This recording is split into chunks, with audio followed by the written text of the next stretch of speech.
Library की सुविधा का लाभ उठा सकें और अपनी पढ़ाई कर सकें। जो बच्चे ऑनलाइन पढ़ना चाहते हैं वो भी, उनके लिए बहुत सारी वेबसाइट्स और उनकी एक्सेस अरेंज की गई है। ये एक तरह से यूथ एक्टिविटीज़ का एक फोकल पॉइंट बन गया है।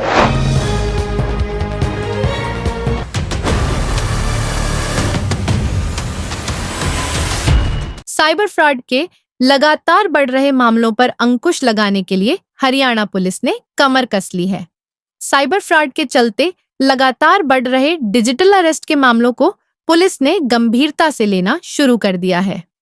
डिजिटल अरेस्ट के चलते न केवल आम आदमी बल्कि कारपोरेट जगत और सरकारी कर्मचारी भी शिकार हो रहे हैं।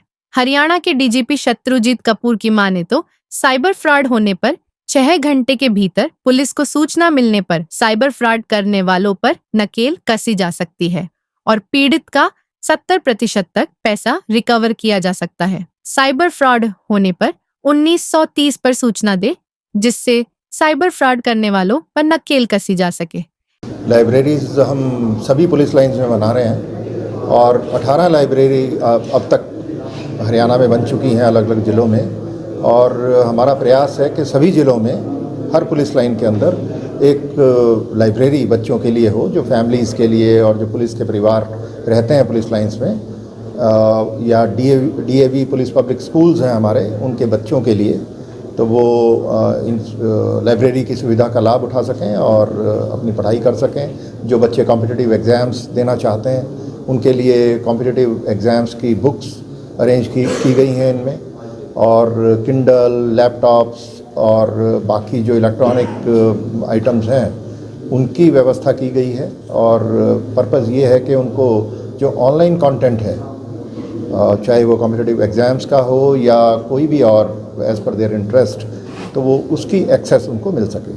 सर, डिजिटल रूप से ये लाइब्रेरी कितनी सशक्त है और क्या कुछ इसमें सुविधा? डिजिटली जैसा मैंने बताया कि इनमें हमने किंडल्स और लैपटॉप्स और डेस्कटॉप्स की व्यवस्था की है, और जो बच्चे ऑनलाइन पढ़ना चाहते हैं वो भी, उनके लिए बहुत सारी वेबसाइट्स और उनकी एक्सेस अरेंज की गई है, तो वो लोग अपना पढ़ाई करते हैं और एग्ज़ाम्स में उनको फ़ायदा भी होता है, अपनी रेगुलर स्टडीज़ में भी, और जो कॉम्पिटिटिव एग्ज़ाम्स दे रहे हैं उनको। सर, कितनी हेल्पफुल होगी पुलिस हाउसिंग कॉलोनी में उन्हीं के बच्चों को और लोगों को इस तरह की? ये एक तरह से यूथ एक्टिविटीज़ का एक फोकल पॉइंट बन गया है लाइब्रेरी, और बच्चे जो अपने स्कूल के बाद, कॉलेज के बाद जो उनका स्पेयर टाइम है उसमें वो लाइब्रेरी में काफ़ी समय बिताते हैं, और बहुत सारी एक्टिविटीज़ इनमें हमने प्लान की हैं, और उनमें एक है फॉरेन लैंग्वेजेस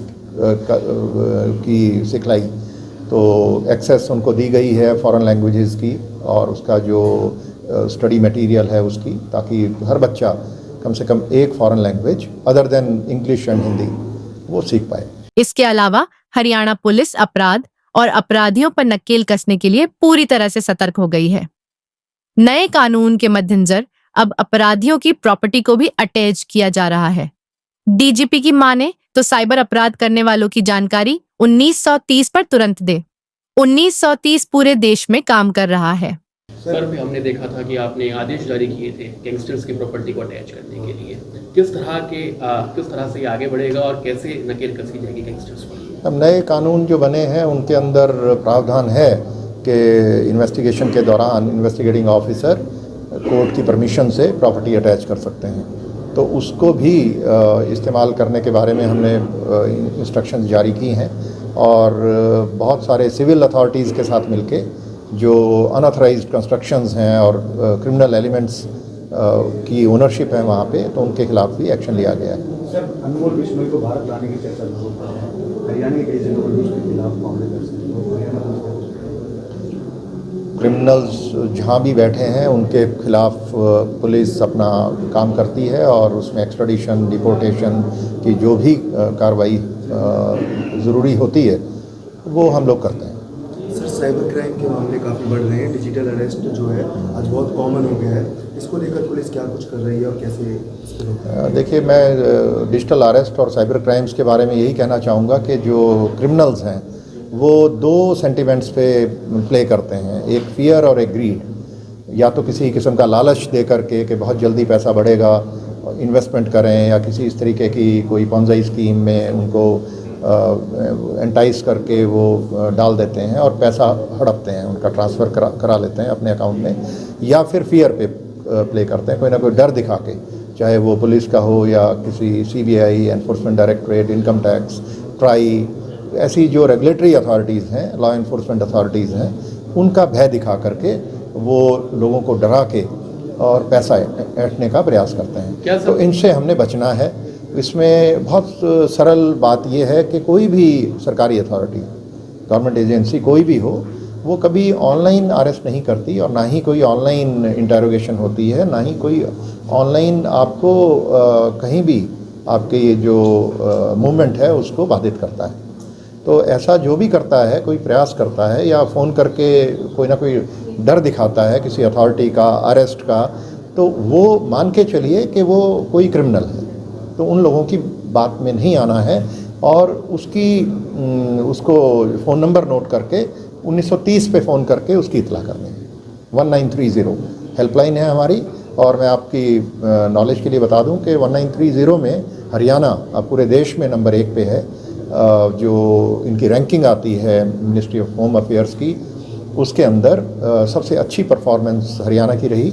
और जो ऑनलाइन फ्रॉड्स होते हैं उनको अगर समय पे इतला कर दी जाए 1930 पर, तो हमारी जो ब्लॉकिंग रेट है वो बहुत अच्छी है, 30% से भी ज़्यादा है जो पैसा हम ब्लॉक कर पाते हैं। और अगर 6 घंटे के अंदर इन्फॉर्मेशन आ जाती है तो ये जो पॉसिबिलिटी है पैसा ब्लॉक करने की वो 70% तक है। तो 70% चांस है कि आपका पैसा बच जाएगा अगर आप दे चुके किसी कारणवश और आप शिकार हो गए साइबर क्राइम्स का, लेकिन आप तुरंत सूचना हमें दे देते हैं। 6 घंटे के अंदर सूचित करें तो 70% चांस है वो पैसा बचेगा आपका। सर, हरियाणा में क्या नए साइबर क्राइम पुलिस स्टेशन खोलने की भी योजना है? साइबर क्राइम्स के पुलिस स्टेशन हमारे हर ज़िले में हैं, कुछ ज़िलों में 1 से ज़्यादा हैं, गुड़गांव में 4 हैं। तो अभी कोई कमी नहीं है, कुछ ज़िले नए बने हैं तो वहाँ पे प्रपोजल है, वहाँ पे बनाएंगे। दरअसल DGP शत्रुजीत कपूर गुरुग्राम की पुलिस लाइन में बनाई गई डिजिटल लाइब्रेरी का उद्घाटन करने पहुंचे थे, जहां उन्होंने साइबर फ्रॉड और डिजिटल अरेस्ट जैसे लगातार बढ़ रहे मामलों पर पुलिस को सतर्कता बरतने के निर्देश दिए।